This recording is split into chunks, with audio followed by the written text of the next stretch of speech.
Green army charitable trust Surat દ્વારા પક્ષીઓ માટે શરૂ કરાઈ સેવાની સરવાણી।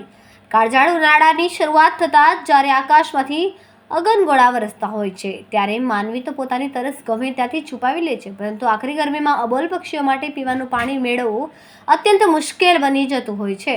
પક્ષીઓની વેદનાને સમજીને ગ્રીન આર્મી સંસ્થા અને સંસ્થાના 365 સૈનિકો દ્વારા છેલ્લા એક દશકાથી અનોખી પહેલ કરવામાં આવી છે।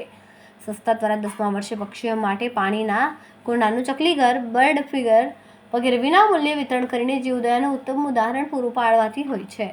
આ ઉમદા કાર્યમાં ગ્રીન આર્મીના દાતાશ્રીઓ સૈનિકો અને તન ધનથી નિસ્વાર્થ આર્થિક સહયોગ આપતો હોય છે। તેથી આ વર્ષ પણ શહેરના દાતાશ્રીઓના સહયોગથી 1500થી વધુ ચકલીઘર પાણીના કુંડા નિઃશુલ્ક વિતરણ કરાયું છે। ચકલી બચાવો અભિયાન વેળાએ ગ્રીન આર્મીના સક્રિય સૈનિક મનસુખભાઈ ડાયાભાઈ કાસોદરિયાએ હૃદયસ્પર્શી અપીલ કરતા જણાવ્યું કે પક્ષીઓ આપણા પર્યાવરણનું અભિન્ન અંગ છે અને તેમની રક્ષા કરવી આપણી નૈતિક ફરજ છે। અમારી ગ્રીન આર્મી 365 દિવસ વૃક્ષારોપણ કરીને શુદ્ધ હવા મળે તે માટે ઓક્સિજનનું પ્રમાણ જળવાઈ રહે તેમજ સૂક્ષ્મજીવોને આશરો મળે તેવા પ્રયાસોની સાથે 52થી વધુ સ્થળો પર પાણીના પરબ ચાલુ કરેલ છે, જે પણ 365 દિવસ કાર્યરત રહે છે। અમારી દરેક સેવાકીય પ્રવૃત્તિથી આજે લોક જાગૃતિ આવે છે અને સુરતવાસીઓ અમારી સંસ્થા સાથે જોડાઈ રહે છે।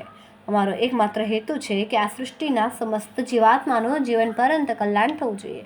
ગ્રીન આર્મી મહિના શિયાળા હોય, ચોમાસું હોય કે કોઈ પણ પરિસ્થિતિમાં સવાર છે વાવેલા વૃક્ષો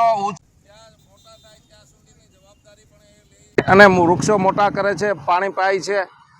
દર વર્ષે વૃક્ષોની સાથે સાથે પશુ પક્ષીને પણ ધ્યાનમાં રાખીને ચકલીના માળા અને ચણ માટે ટાવર વિતરણ કરવામાં આવે છે। આ વર્ષે પણ મનસુખ કિરણ ચોક ખાતે આજે પણ પક્ષી પાણીના કુંડા વિનામૂલ્ય કરવામાં આવે છે। 2000-3000 કુંડાઓનું વિતરણ દર વર્ષે દરેક વિસ્તાર વાઇઝ કરે છે અને એ પણ વિનામૂલ્યે એમની માનવતા મહેકાવે છે। રાત દિવસ ગ્રીન આર્મી સુરતમાં લોકોને તકલીફ ના પડે અને ઓક્સિજન મળી રહે એ માટે કાયમી ગ્રીન જે બનાવ્યું છે સુરતને, એ શ્રેય એમની ટીમને જાય છે। મનસુખભાઈ અને ગ્રીન આર્મીને ખૂબ ખૂબ અભિનંદન।